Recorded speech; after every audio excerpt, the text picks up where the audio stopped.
Good morning students. बच्चों, हम last video में पढ़ रहे थे कि साउंड वेव्स क्या होती हैं, साउंड कैसे प्रोड्यूस होती है, ठीक है। और साउंड को ट्रैवल करने के लिए मीडियम की नीड होती है, ये हमने लास्ट वीडियो में स्टडी किया था। आज हम पढ़ेंगे कि ऑसिलेटरी मोशन क्या होती है। कहते हैं जब साउंड वेव्स किसी मीडियम से ट्रैवल करती हैं तो वो वाइब्रेशन क्रिएट करती हैं उस मीडियम में। ये हमने लास्ट में पढ़ा था कि जैसे जहाँ से साउंड प्रोड्यूस हो रही है सोर्स से, वहाँ वाइब्रेशन हुई तो फिर उससे एयर के पार्टिकल्स या जो भी पार्टिकल्स हैं वो वाइब्रेट करेंगे और वाइब्रेशन ऐसे फॉरवर्ड होती हैं और हमारे ईयर्स तक हमें पहुँचती है और हमें आवाज़ सुनाई दे जाती है। इन वाइब्रेशंस को ही हम ऑसिलेटरी मोशन बोलते हैं। ऑसिलेटरी मोशन में हम क्या देखते हैं we see that the hammer of the school bell travel from one extreme position to the next। एक पोजीशन से दूसरी पोजीशन तक जो हैमर है वो कॉन्टिन्यूसली मूव करती है, ठीक है। आगे देखेंगे ऑसिलेटरी मोशन क्या होती है।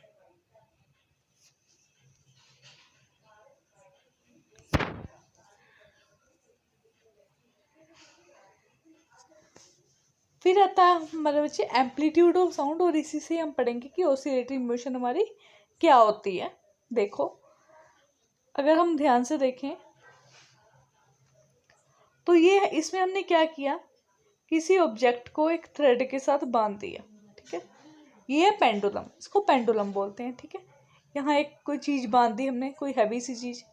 अब हम इसको उठा के इस तरफ ले गए, ठीक है, और यहाँ से इसको छोड़ दिया। तो जब हम इसको छोड़ेंगे तो यहाँ से घूमते हुए यहाँ आएगा, फिर इधर जाएगा, फिर ये वापस आएगा।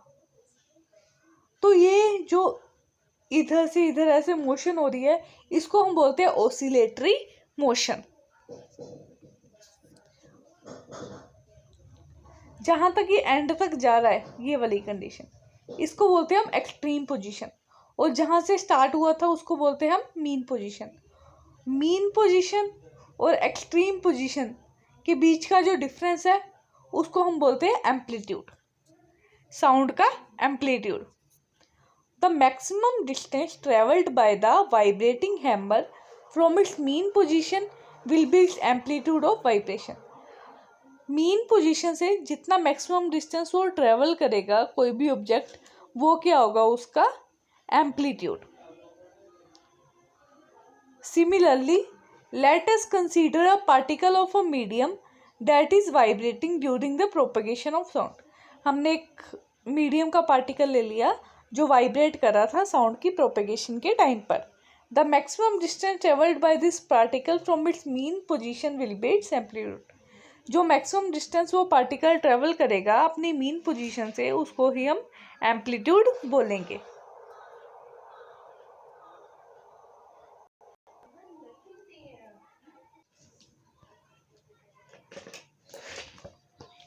बच्चे, नेक्स्ट आता है हमारा फ्रीक्वेंसी ऑफ साउंड, ठीक है। साउंड की फ्रीक्वेंसी क्या होती है। The number of times the hammer moves between two extreme position in a second is known as the frequency of the vibration. एक सेकंड में कोई ऑब्जेक्ट एक्सट्रीम पोजीशन के बीच जितना डिस्टेंस ट्रेवल कर ले, जितनी बार मूव करे, उसको हम बोलते हैं कि वो उसकी फ्रीक्वेंसी है। मान लो कोई ऑब्जेक्ट है, वो दो एक्सट्रीम पोजीशन के बीच में एक सेकंड में 5 बार मूव किया, तो उसकी फ्रीक्वेंसी कितनी आ गई, 5, ठीक है। क्लियर है सबको? आगे बढ़ते हैं। फिर हमारे पास आता है टाइम पीरियड ऑफ साउंड, कि साउंड का हमारे पास टाइम पीरियड क्या होता है। टाइम पीरियड मतलब होता है कि एक पूरी कंप्लीट ऑसिलेशन को कवर करने के लिए, मतलब कि किसी भी ऑब्जेक्ट को एक एक्सट्रीम पोजीशन से दूसरी पोजीशन पर जाके और फिर से वापस आने में जितना टाइम लगता है उसको हम टाइम पीरियड बोलते हैं। The time taken by the hammer to move from one extreme position to the other and back is called time period. मतलब कि यहाँ से जाके यहाँ गए और वापस आए, तो इसमें जितना उसको टाइम लगा उसको हम बोलेंगे उसका टाइम पीरियड।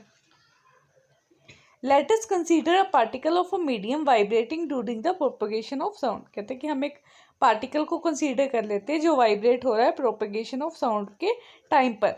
तो जो उसको टाइम लगेगा एक वाइब्रेशन को कंप्लीट करने के लिए, उसको हम बोलेंगे उसका टाइम पीरियड।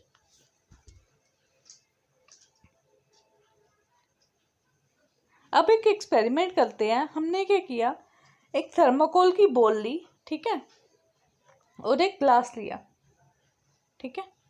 ऐसे रखना है, अपने थर्माकोल की बॉल को ग्लास के बिल्कुल एज पे रखना है और और उस ग्लास को फिंगर के साथ स्ट्राइक करना, थोड़ा सा हिला देना है या मतलब आवाज़ करनी है, उसके ऊपर फिंगर अपनी टच करनी है या मारनी है थोड़ी सी। तो क्या होगा, आप देखोगे कि हमें साउंड प्रोड्यूस होगी, वहाँ पर साउंड प्रोड्यूस होगी। और साउंड प्रोड्यूस होने से क्या होगा कि जो हमारी थर्माकोल बॉल है वो थोड़ी सी डिस्प्लेस होगी, क्योंकि ग्लास में वाइब्रेशन दिखने लगेंगी, ठीक है।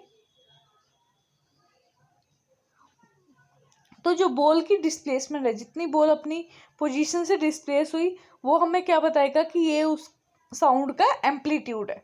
हमने ये बोला था कि मीन पोजीशन से एक्सट्रीम पोजीशन का तक का जो डिफरेंस होता है, जो पार्ट ट्रेवल करना पड़ता है, उसको हम एम्पलीट्यूड बोलते हैं। तो एक बॉल जो है वो, एक थर्माकोल की बॉल जितना थोड़ा सा डिस्टेंस ट्रेवल करेगी, उसको हम बोलेंगे कि ये उसका एम्पलीट्यूड है।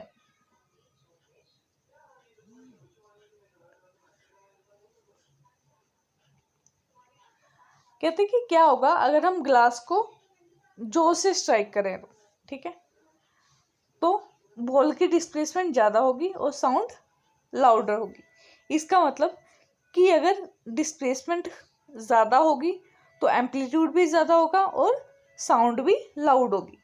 अगर हम सॉफ्ट मतलब कि आराम से स्ट्राइक करेंगे ग्लास को, तो डिस्प्लेसमेंट कम होगी, साउंड भी सॉफ्ट होगी और डिस्प्लेसमेंट जो स्मॉल होगी, एम्पलीट्यूड स्मॉल होगा तो साउंड हमारी सॉफ्ट होगी। बच्चे आगे आता है relationship between loudness and amplitude of sound. कि एम्पलीट्यूड और लाउडनेस, लाउडनेस मतलब कितनी ऊंची आवाज़ है, इसके बीच में क्या रिलेशन होता है। The displacement of the ball gives us a measure of the amplitude of the sound produce by the glass. कहते हैं कि जितनी हमारी बॉल जो है वो डिस्प्लेस हुई थी, उससे हमें क्या मिला था कि जो साउंड है वो उसका एम्पलीट्यूड कितना है, ठीक है। A greater force result in a greater displacement. A greater force result in a greater displacement of the ball, that is greater amplitude resulting in a louder sound। कहते हैं कि अगर फोर्स हम ज़्यादा लगाएंगे तो डिस्प्लेसमेंट ज़्यादा होगी, और अगर डिस्प्लेसमेंट ज़्यादा होगी तो एम्पलीट्यूड ज़्यादा होगा, और अगर एम्पलीट्यूड ज़्यादा होगा तो साउंड लाउड होगी। अगर फोर्स कम लगाएंगे तो डिस्प्लेसमेंट कम होगी, डिस्प्लेसमेंट कम मतलब एम्पलीट्यूड कम, और एम्पलीट्यूड का कम मतलब साउंड जो है वो स्लो होगी। तो हम फीबल साउंड बोलते हैं, फीबल मतलब स्लो।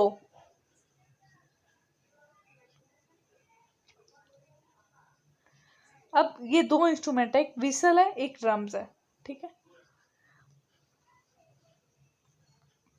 कहते हैं कि मीडियम में जो वाइब्रेशन प्रोड्यूस करेगी विसल हमारी, 1 सेकंड में वो ज़्यादा होंगी, ठीक है। और जो ड्रम्स वाइब्रेशन प्रोड्यूस करेंगे मीडियम में, वो कम होगी, ठीक है। ड्रम्स के द्वारा जो वाइब्रेशन प्रोड्यूस होंगे 1 सेकंड में मीडियम में, वो कम होगी।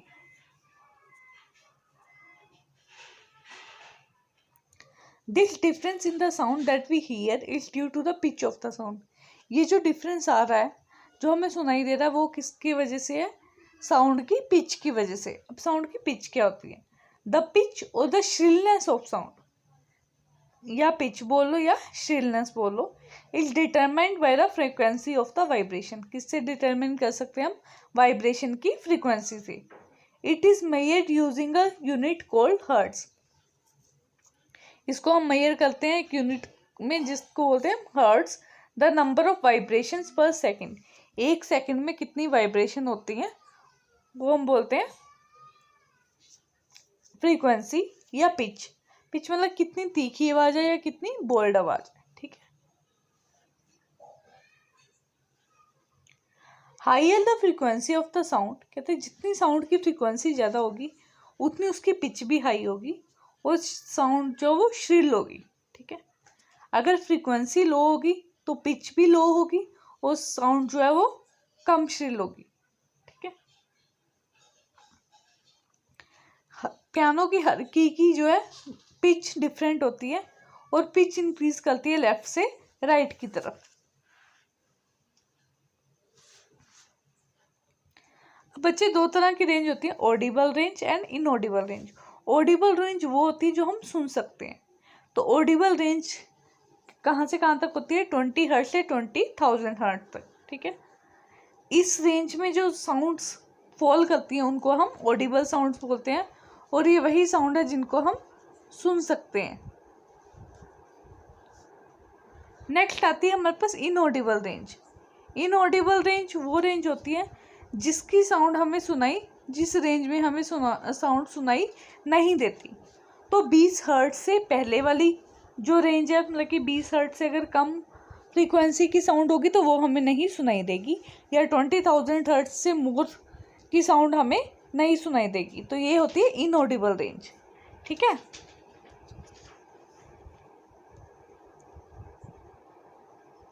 अब ऑडिबल फ्रीक्वेंसीज रेंजेस अलग अलग की दी हुई है कि जो एलिफेंट है उसको 14 से लेके 12,000 हर्ट्ज की आवाज़ सुनाई देती है।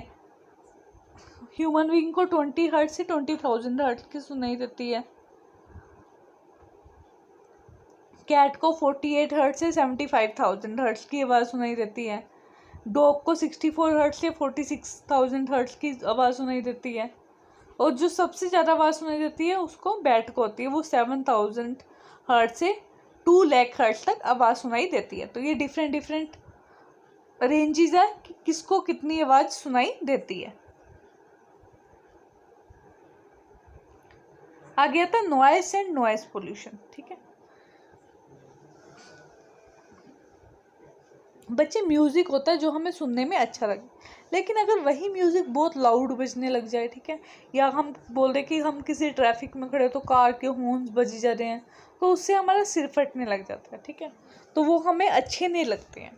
तो जो साउंड हमें अच्छी ना लगे उसको हम नॉइस बोलते हैं। और अगर हमारे इन्वायरमेंट में बहुत ज़्यादा ऐसी नॉइसेस प्रेजेंट हो तो उसको हम नॉइस पोल्यूशन बोलते हैं। मतलब जो पोल्यूशन नॉइस की वजह से होता है उसको नॉइस पोल्यूशन बोलते हैं। अब कौन कौन से सोर्सेज है नॉइस पोल्यूशन के? अगर डीजे बज रहा है जोर जोर से तो वो नॉइस पोल्यूशन क्रिएट करता है। कार के हॉर्न्स या व्हीकल्स के हॉर्न जो होते हैं वो नॉइस पोल्यूशन क्रिएट करते हैं। या फिर हम पटाखे चलाते हैं जो, वो भी नॉइस पोल्यूशन क्रिएट करते हैं। नुकसान क्या है अब नॉइस पोल्यूशन के? ठीक है, ब्लड प्रेशर हाई हो जाता है, हार्ट बीट फास्ट हो जाती है, ठीक है, और हमारे प्यूपिल जो होता है उसमें प्रॉब्लम आने लग जाती है। हमारा ईयर ड्रम्स डैमेज हो सकते हैं और हमें सुनना बंद हो सकता है, ठीक है। और क्या क्या है कि अगर हाई फ्रीक्वेंसी होगी और हाई पिच होगी तो हमारा हेडेक होना स्टार्ट हो जाएगा। एंजाइटी मतलब होता है थकावट होना, ठीक है, एंड इमोशनल डिस्टर्बेंस, और हम डिस्टर्ब रहेंगे, हम प्रॉपरली किसी चीज़ पर फोकस नहीं कर पाएंगे।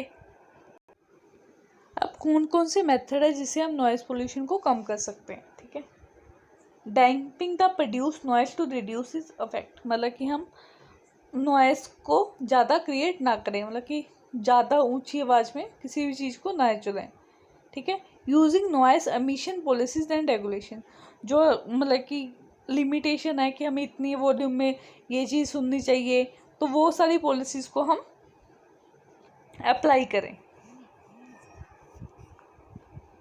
कौन कौन से मेथड है, कैसे नॉइस पोल्यूशन को रिड्यूस करना चाहिए?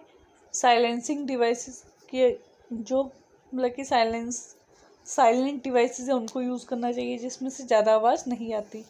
बाय क्रिएटिंग अ बैरियर मतलब एक लिमिट लगानी चाहिए कि इससे ऊपर हमें साउंड नहीं चलानी। नॉइज़ अब्जॉर्बेंट, ऐसी चीज़ें मटेरियल यूज़ करने चाहिए जो नॉइज़ को अंदर अपने एब्जर्व कर लें।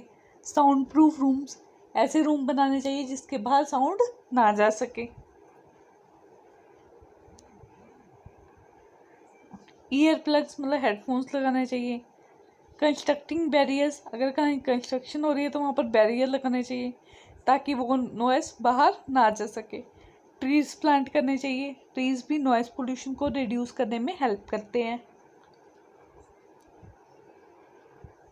नो हॉकिंग पॉलिसी, मतलब कि हॉर्न्स नहीं बजाने चाहिए। No loud sound producing activities at night, रात को ज़्यादा ऊंची आवाज़ में हमें कोई भी एक्टिविटी नहीं करनी चाहिए, मतलब कि डीजेज वगैरह या नाइट मैरेजेस में लाउड साउंड नहीं बजानी चाहिए। No factories close to residential areas, जहाँ पर लोगों के घर है वहाँ उसके पास कोई फैक्ट्री नहीं होनी चाहिए, नहीं तो फैक्ट्रीज़ की वजह से लोगों को डिस्टर्बेंस होगी। तो ये सारे चीज़ें हमें करनी चाहिए ताकि हम नॉइज़ पोल्यूशन को कम कर सकें। Thank you.